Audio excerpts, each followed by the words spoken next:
So I watched the 5th episode of One Punch Man Season 3 at 0.5 times speed to see if I could spot every single difference between it and its manga. If you can spot any of these differences yourself, please join the Discord, and you can join the ranks of our armchair detectives who help me point out some of these changes. So buckle in, subscribe, and let's cover all of these differences. So first thing I noticed right off the bat is that they skipped this panel right here of the monsters spotting Garou from behind before he quickly turns around and turns them into mince. And as soon as he gets turned into mincemeat, saying he can't really worry about what he's eating, he just needs to replenish for energy. Then he walks away. But in the anime, for probably censorship reasons, he just walks away from the gore that is far less bloody than in the manga. This is something that really bothers me about the anime. Obviously, there's a lot of things that should bother me about this anime, but the fact that they had to censor out a lot of the gore is something that really bothers me. They skipped this perspective shot of the kid chasing after Garou, instead cutting straight to the side panning shot of their two silhouettes running while they talk. In the manga, we get a close-up of Tanjiro while he's trying to explain that there's another hostage and that Garou should come save him. We get a close-up, but in the anime, he simply says it from behind Garou's shoulder. This shot of slowing down is only in the anime, mainly because in the manga, he says, "Who cares?" while he's still running. Obviously, in the manga, Garou's character is designed with flat colors, but in the anime, he has all these bandages all over his body, which, you know, you cannot see in the manga. This reaction shot of him reacting is different in the anime. It's a close-up in the manga, but in the anime, it's just a continuation from the previous shot. In this shot, there should be way more drool on the ground, and they were forced to make it a panning shot, you know, slowly revealing Overgrown Rover, because in the manga, it's almost a full page spread. So there is absolutely no way for them to, you know, display that much horizontal information in a 1080p resolution. The blood running down Garou's face is only in the anime. And also, Tanjiro is way skinnier in the anime in this shot in particular. They've been pretty okay, but they have been removing his big double chin throughout this anime. The perspective in this shot is like significantly different than in the manga. It's above even Overgrown Rover, just to show how tiny Garou and Tanjiro are in comparison to him. Here, we start Garou and Tanjiro and we pan upwards, not even getting the overhead view of Overgrown Rover. So we're also missing seeing the continuation of drool beneath Overgrown Rover. So the first page of chapter 91 shows that perspective shot that they actually used in the anime. However, they don't include Tanjiro slowly stepping forward, being terrified to move an inch because of the behemoth behind him. But the rest of the, detail is actually pretty goddamn accurate in this shot. We get the added details of Tanjiro's arms because of, the wider angle shot. And our boy's chubby again. What are they doing to him? Bro's getting lipo every other shot. There's a few different details here. So Garou's clothes should be tattered in the corner on the bottom left, and the placement of the blood is slightly different. Pupils shouldn't be visible in this shot. The shape of Overgrown Rover's teeth are slightly different than in the manga, and there's no cracks on the walls in the manga in this shot. Garou's clothes are far more tattered here when he's stepping back in the manga compared to the anime. Rover is a bit more of a chunky boy in the anime compared to the manga in the next panel. And they skip over a close-up of Overgrown Rover and of Garou and Tanjiro to slip straight over to this panel here where it's the wide angle shot. Garou's positioning is wrong here. He's supposed to be showing his chest to the camera, but instead we get full shot of his back, and we get to see the entirety of Tanjiro's head. Here we can see something that was clearly meant to be a scene that they had to cut for budget reasons, because he's leaning up against something, but there's nothing there. Like, he's not leaning up against the wall because the wall's over this side. This is because in the manga, he's leaning up against the wall, and around the corner appears Super Rat. Dun, dun, dun, dun. Then Super Rat punches Garou, destroying the corner of the wall. As, Garou pulls back Tanjiro, and then they're attacked by the spiky boy. Garou pushes Tanjiro to safety, takes on the spiky boy, and dodges all the hot water from Faucet Man, which is a really cool sequence in the manga. But instead, we skip all that in the anime and cut straight to this shot here of essentially their introduction, where the wall is broken. In the anime, we cut straight to that shot and the wall's broken. So, This just shows that they were planning to adapt the shot because they have it broken here. They just didn't have the time to do it. The order in which they introduce these monsters is slightly different. First of all, we start with Super Mouse, a disaster level demon. Then we cut to Unicorn, a disaster level demon. And then Showerhead, a disaster level demon. But in the manga, it starts with Showerhead, Super Mouse, then Unicorn. Unihorn, by the way, whoops. When the fight starts, they immediately skip over Unihorn's first attack, where he turns into essentially a vertical Bane Blade. Then Garou kicks him into the wall and moves on to Showerhead. This is where the anime kicks in. It shows Showerhead attacking first instead of Unihorn. Then Garou does his Waterway Fist, punches him in the face and shatters him away as Super Rat comes in with a downward facing punch. In the anime, this shot of Garou turning around isn't in the manga, and the close-up of him getting ready to, commit onslaught is at a completely different angle than in the manga. Water Waving Fist sliding up his arm is also done slightly different. In the manga, it kind of feels like it's going to spiral up his arm. In the anime, it just simply cuts into 3 holes. In the anime, they also cut to Showerhead's reaction to the destruction, but in the manga, first off, we get a close-up of Garou in his position with Tanjiro behind him, and then a close-up of Tanjiro. Then we cut to the reaction monsters to Garou kicking their asses. But in the anime, we have that reaction first, then the panning shot of Garou, and the close-up shot is slightly different than in the manga. Super Mouse doesn't heal up in this shot in the manga. He heals, first of all, he takes the damage and he's feeling the pain, then he's healing up in a close-up shot after. Then you see Garou's reaction going, huh. And in that shot, he is facing the wrong direction in the anime. The next shot is also, he's facing the wrong direction. In the anime, they skip over a panel where they're talking about disaster levels and how Garou doesn't see them as being reliable at all. All you guys are a bunch of dumbasses being manipulated by pure nonsense. Then we cut to this overly detailed panel of Garou saying, in that case, wouldn't I be disaster level dragon? It's lacking a lot of the detail and clarity that it is in the manga, unfortunately. I just do not know why they have this scratching effect on the outside. Where Super Mouse is supposed to throw Unihorn at Garou as an attack, which by the way looks sick in the manga. But instead we get this shot of him shouting and then shooting himself off again as the same attack as he did before. This close-up being completely original, not in the manga at all. So instead of Garou deflecting the spear and shooting it down the hallway, instead the kick from previously in the manga that wasn't adapted in the anime is used here to kick Unihorn down the dark corridor rather than the deflect from before, which was a poor choice in my opinion because holy crap, that shit looks epic. In the manga, when Rover eats Unihorn, you get to see Unihorn's head roll past Garou, but in this it seems to just be like a part of him.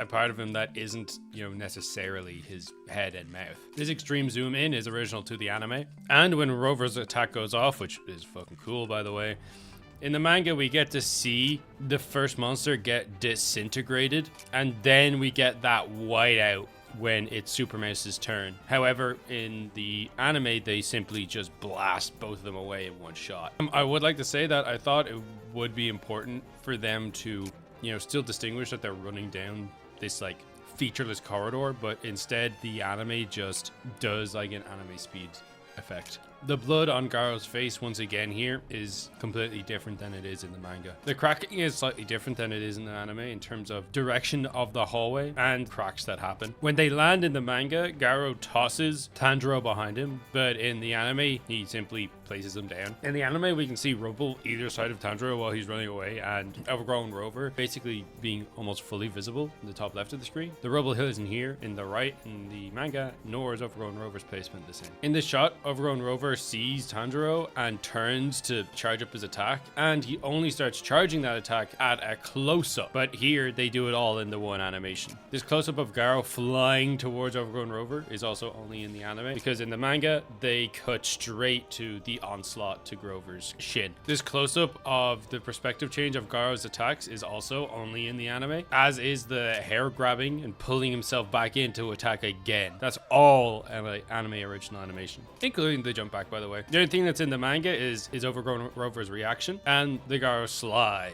We can see a lot more here in the anime than in the manga. When Garou, after he has his kind of monologue and flashback, in the manga we actually get to see a complete perspective change of a side-cutting view of the Monster Association and how utterly devastating Overgrown Rover's blast was. It went through at least 8 levels, killing everything and everyone in his path. Then we cut to this shot to see where the blast ended, seeing just the devastation on display. But in the anime, we cut straight to the last panel and see as some of the debris falls down. They skip a panel of Overgrown Rover walking down the corridor to walk towards this now new sort of supposed cliff face sort of thing, and are missing a little bit of detail when it comes to the shot of Rover standing over Garou as it reveals that he's still alive. We see the silhouette of Garou standing up, which is only in the anime. But one of the things they cut from the anime is the fact that Garou is supposed to be utterly dripping with blood in this close-up. Bro got knocked through like 10 stories. Of course he's gonna be a little bit bloody. But in the anime, he's, you know, no blood on him at all. And his eye does some cool flashy thing instead. The side in which Overgrown Rover shoots this blast is slightly different than it is in the manga, as are Garou's dodging reactions to these blasts. The angle at which Overgrown Rover first jumps out is slightly different, but the rest is like almost just perfect. It looks so good. This sequence is one of the best in the episode. In the manga, Garou is a silhouette in the explosion that actually hits him here, but in the anime he's simply overtaken by an explosion from the bottom of the screen. And they use this panel of Overgrown Rover stepping forward to actually pan into Garou holding onto the ledge above him instead of cutting for it, only cutting to show this shot here and the close-up. Something to note in the close-up is that Garou is less veiny than he is in the manga. His expression is also slightly different, and his hair is far more sporadic in the manga. In this shot in the manga, we get to see all 3 of Grover's eyes have the same image in their reflection, which is Garou. The close-up image of just one eye doesn't really actually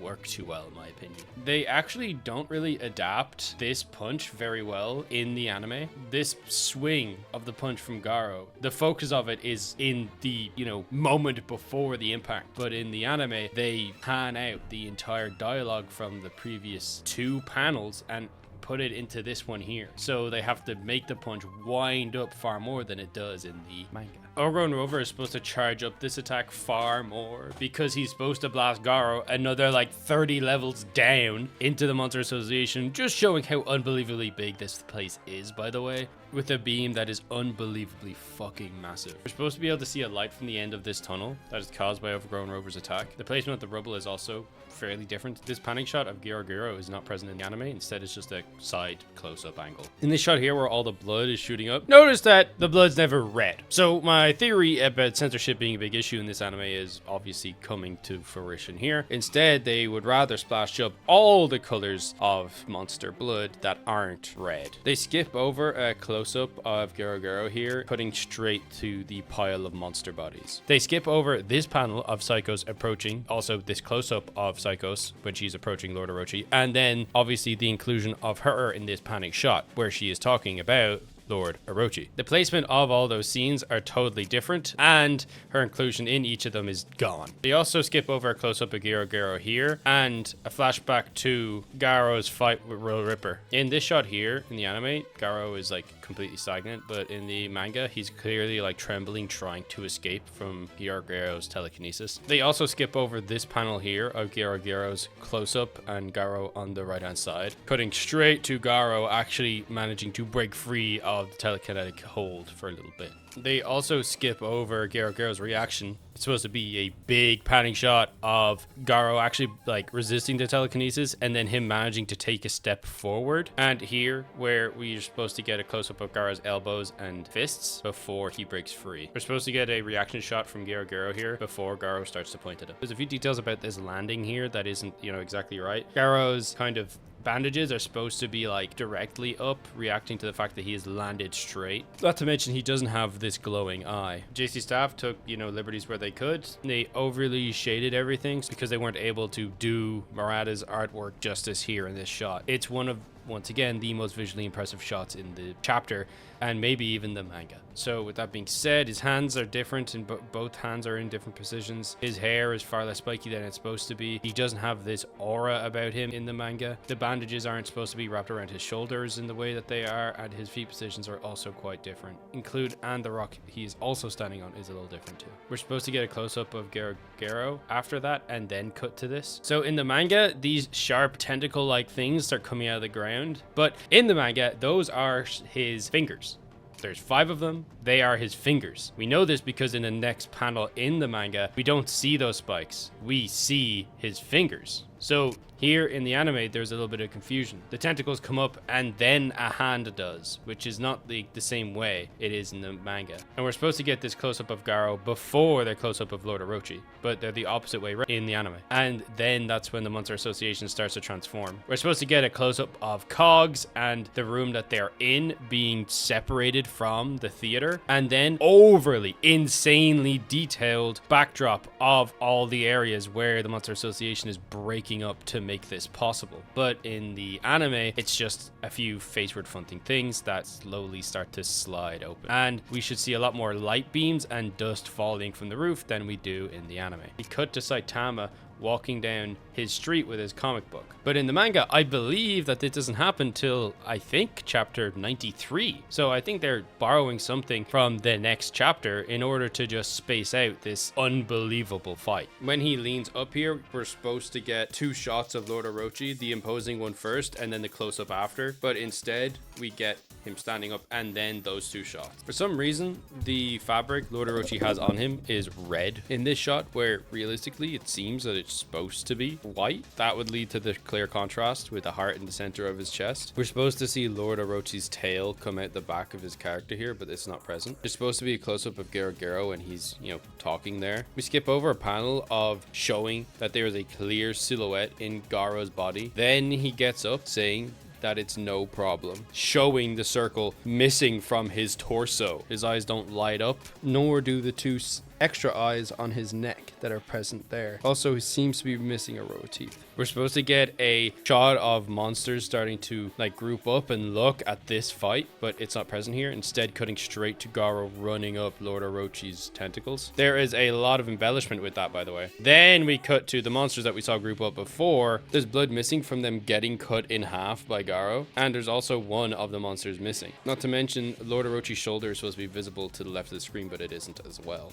In this shot here of Garou slowly flying down towards Lord Orochi, his jaw is supposed to be cracking because this is just a mask he wears to seem like he's even remotely humanoid. I'm just gonna put this down to 1 point, saying that there's a few details missing from this. That's all I'm gonna say. This reaction shot is pretty fucking good, but it's missing some of the blood on his shoulders. We're supposed to have a close-up on Garou here, like a smug one, just before we see the full shot of Lord Orochi. The angle of this panel is slightly different than it is in the anime. We're supposed to get a shot of Garou actually getting hit by this blast, but we only get one of him seemingly dodging it. It's very unclear in the anime. Although they do zoom out a lot, there is a lot of detail lost in this panel. Just look at this, and then this is what it was adapted to. I understand that there was a lot of limitations when it came to this anime. God, I know that, don't worry. But the thing is, this is not exactly what that panel is supposed to portray. This isn't about Garou in this panel. It's about the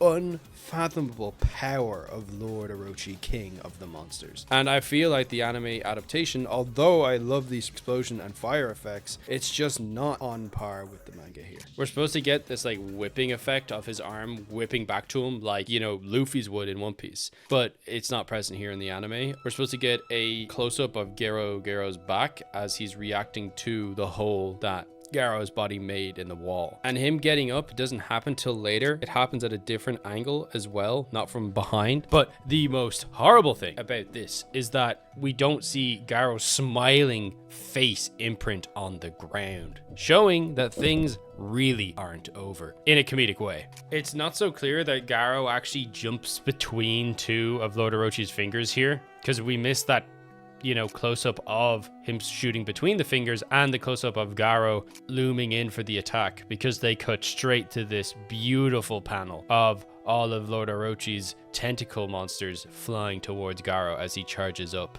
this unbelievable attack. Now, although they adapt the next two panels perfectly, it is so unclear to a anime watcher what happened, because you get those two shots in like 3 seconds. In a manga, you get to pace it yourself. So you see something, then you see a black, that makes you take a pause. But in an anime, you have to earn that pause. And they didn't do it for this shot because we cut straight to Garou being lodged into the wall. And this just leaves a lot of anime fans confused as to what actually happened. Obviously, as the panning shot happens, you have enough time to realize what happened. It's not very clear that this is a fist mark. Lord Orochi punched Garou into this wall. And apart from that, the rest of the episode is more or less one-to-one with its manga.